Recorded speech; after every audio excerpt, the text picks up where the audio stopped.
Hi, Community Church. This is Sue from the office. I'm coming live from you today.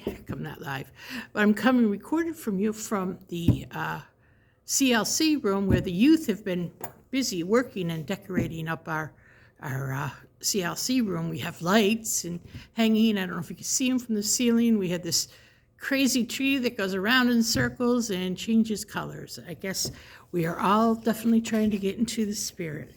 So, being said, this week's song, I think I might have done it before, I'm not sure, but it's about making a joyful noise. And I thought for sure that this song, I would have sworn by that Joy to the World was written by Charles Wesley.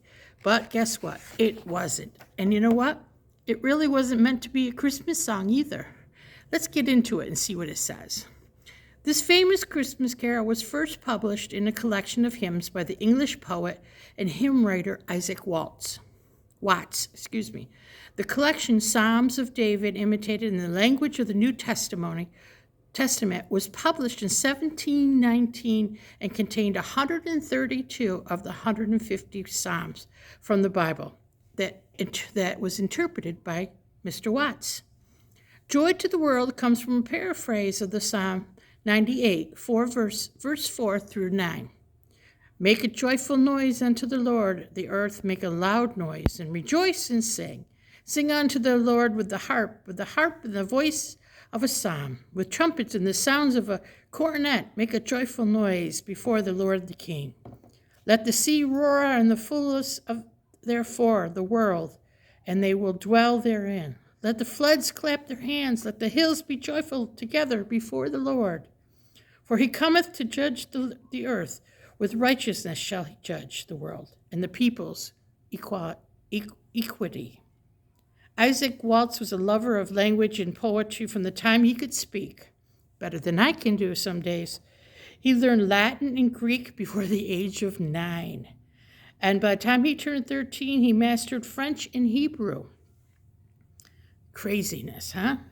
He had a brilliant mind and authored several books on religion and philosophy that had a major impact on English thought during the late 17th and the early 18th centuries. Despite his deeply intelligent pursuits, Watts had an intense desire to elevate singing in his English congregation. He wanted the scriptures relevant to lay people and saw hymns a perfect vehicle for this. At his father's urging, he began at the age of 18 to compose hymns for his own church. At a rate, ready for this? 1 per week. I can barely talk sometimes, 1 per week. Can you believe that? He composed these songs one a week. In 1707, he published 210 of his original hymns in a book called Hymns and Spiritual Songs. Throughout his lifetime, in addition to his theological books, Isaac Watts published over 600 hymns, many of which are still popular today. Some of these are, O God, our help in age past, I sing the mighty power of God, Jesus shall reign, when I survey the wondrous cross, am I a soldier of the cross, at the cross, and march into Zion. Still, however, the beautiful words that Isaac Watts wrote in the paraphrasing of the 98th Psalm, Joy to the World, would not have become a popular Christmas favorite if it wasn't for the contributions of 2 other important men. It's interesting that these 2 men were on the opposite sides of the Atlantic and lived in different centuries and never met, yet they collaborated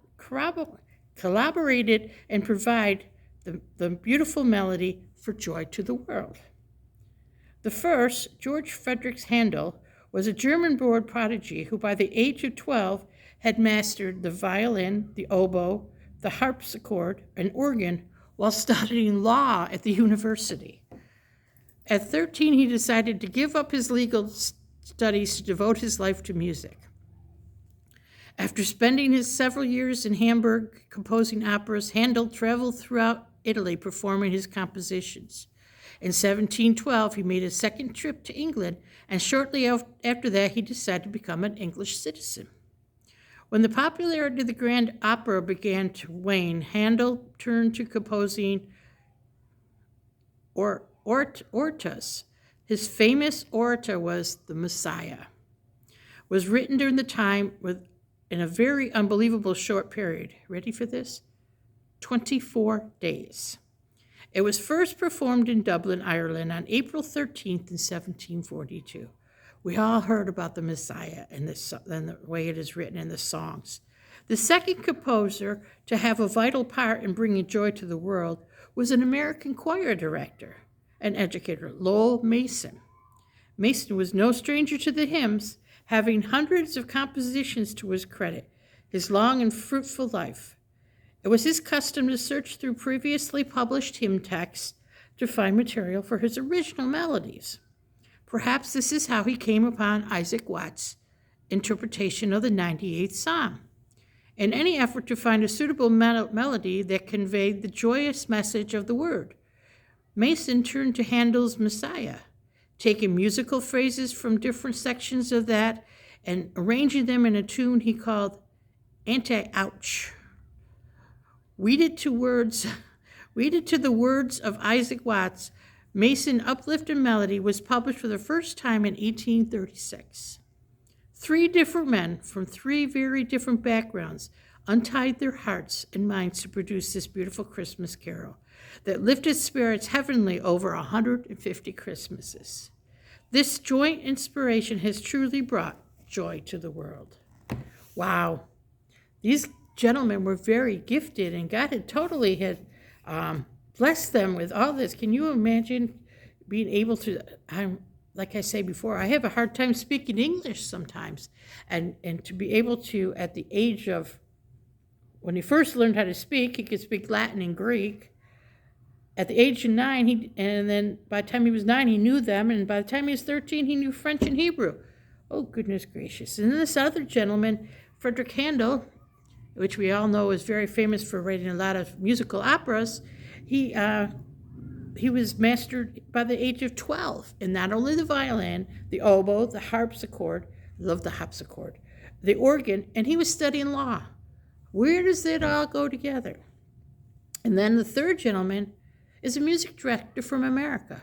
So we have someone that was in England in 1719, and then we meet another gentleman who goes through this and puts it together in 1712. He looks at it and in a second trip, and all this goes together, and then all of a sudden in 1836, almost 100 years since Isaac Watts first wrote this, here it is, joy to the world. It's just amazing how it is. And it's like, remember when you sing this, it's joy to the world, the Lord is come. Is come means he is coming, he is here. Let us receive your King, he's here. We know that, we can feel his presence. So when you sing this, think about, if you want, go read the 98th Psalm. If you don't believe what I read, but read it in different versions and see how it goes with this song. And it's just amazing how it takes, sometimes God works in mysterious ways and brings people together out of thin air sometimes. It just cracks me up. I'm sorry, I have to laugh because it was 3 people that wrote one song that we sing from the bottom of our hearts, and we get into it because we sing to it. We all know the first part, but there's so many other ones. And he rules the world with truth and grace, and we all sing this, joy to the world, and heaven and nature sing.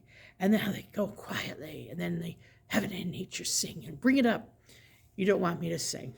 But we have to thank Isaac Watts, and we have to thank Lowell Mason for putting in the poem into the music, and then we have to thank George Frederick Handel, that's right, for putting the music together. And here we have, this is what we have. So 3 people, couple centuries apart, different parts of the world, have brought it together. And that's kind of how God works with us. We meet people from all different walks of life, all different parts of the world, especially here in Florida. We see people from all over the place. I'm from New York. We have people from Georgia and Tennessee and Massachusetts, New Jersey, all over the place. But they all bring us together, and especially at Christmas time. For some reason, we put our differences together at this time of the year. It's we have a little bit more. Sometimes we have a little bit more jump in our step, I say, more joy in our heart. It could be anything from the songs, from the music, to the joy, to knowing about the King of Kings, that what God did for us by giving us his son Jesus.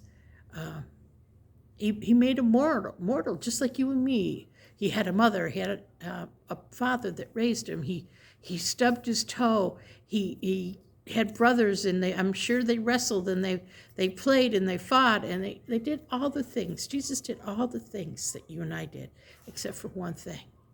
Jesus never sinned. Wish we could say that. Someday we can when we're living with him in eternity. But that's the only difference between that and not only that's the difference that makes us who we are and who Jesus is. We have to remember that this is the reason for the season. It's not about us. It's not about this tree behind me. It's about the star of Jesus, the light of the world. So next week, we're going to have a really fun song to talk about. And then it'll be my last one for the year.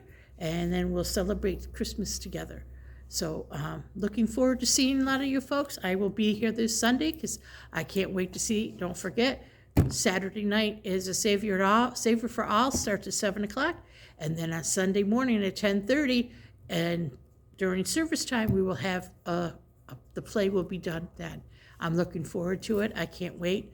It was great last year, and I'm sure it's going to be even better this year. Till we meet again, may God hold you in the palm of his hands. See you soon.